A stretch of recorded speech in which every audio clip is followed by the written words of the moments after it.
My name is Terence Pepper. I'm a photographic curator from London. I've been a curator for 40 years. I'm very happy to be in Istanbul as the curator of the Cecil Beaton exhibition. Cecil Beaton was born in 1904 and died in 1980. And during his life, he took nearly every famous person in the culture and the arts around. And what we have here is 80 of the best photographs that Beaton took. Cecil Beaton grew up in the Edwardian era and then was a teenager and an early young man in the 1920s, the roaring 20s, a time of great glamour and celebrity culture. His first he was greatly struck by the stage stars of the day and collected magazines and cut pictures out of his favourite people. And I think taking up photography was a way that he thought of to get to meet the people he idolized. He wanted to be a painter originally. He wasn't terribly skilled at painting, but he took up photography under the guidance of the children's nanny, who was also a photographer. And he experimented with taking photographs of his two attractive sisters, posing them like the great beauties of the day. And gradually he sent photographs to the magazines and they started publishing them. And through the people he met, he was introduced to a lot of the very famous cultural icons of the time. People like the Sitwells, like Stephen Tennant from the Bright Young Things, and people like the poet Siegfried Sassoon and Nancy Cunard.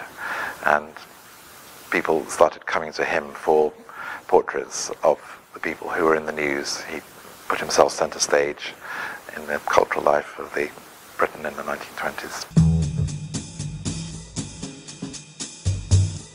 Cecil Beaton worked in all different types of photography. He was also an artist, a book designer, a diarist. He wrote a lot. But this particular exhibition just focuses on his portrait photographs, which are perhaps his greatest legacy of all. He worked in the studio. He contracted sets, but a lot of his best photographs are taken on location. He travelled around the world and photographed people in their own environments, which makes some very interesting pictures. He shuttled back between New York and London and travelled the world. He did books on Japan and the Far East, and he even visited Turkey on 3 occasions. But he never had an exhibition here until now, so this is a very great moment.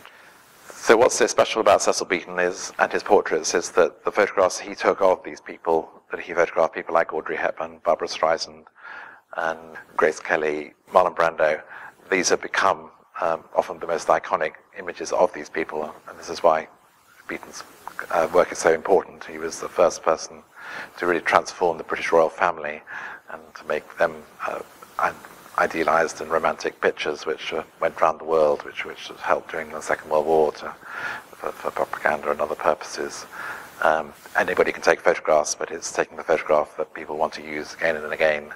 The picture that's chosen for the cover of Life, like the little girl in the hospital bed who'd been bombed, a picture of Britain's great wartime leader, Winston Churchill, and then people like Picasso and John Cocteau and Albert Camus. Great names like these. Beaton's pictures have subsequently been chosen as the defining image of these people, and this is what's so special about him. Beaton was very fortunate early in his career to be asked to work exclusively for Vogue magazine. From 1925 onwards, his work appeared mainly in Vogue magazine. Vogue was a great trendsetter and leader amongst the glossy magazines at the time, and obviously had special entrees into certain areas that other photographers couldn't achieve. He was able to get access to the Duchess of Windsor, Wallis Simpson, who married Edward VIII, and through the fashion editors he was able to photograph well-known designers. We have wonderful pictures of Schiaparelli and Coco Chanel in their studios, and of course he photographed a lot of fashion photographs at the same time. But the pictures in this show of the designers, people like Givenchy and Christian Dior, we're showing a picture that hasn't ever been shown before in this show. So there's a lot of interest for fashion students in this exhibition as well.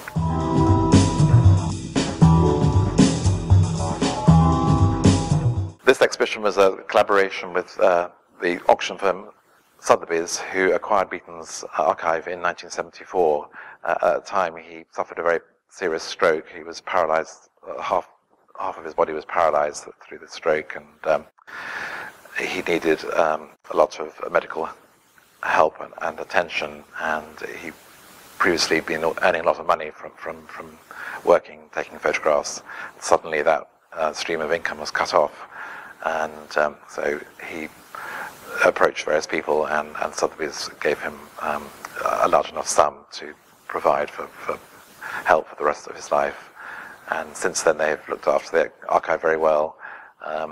They have digitized and catalogued and indexed it. There are over 100,000 negatives.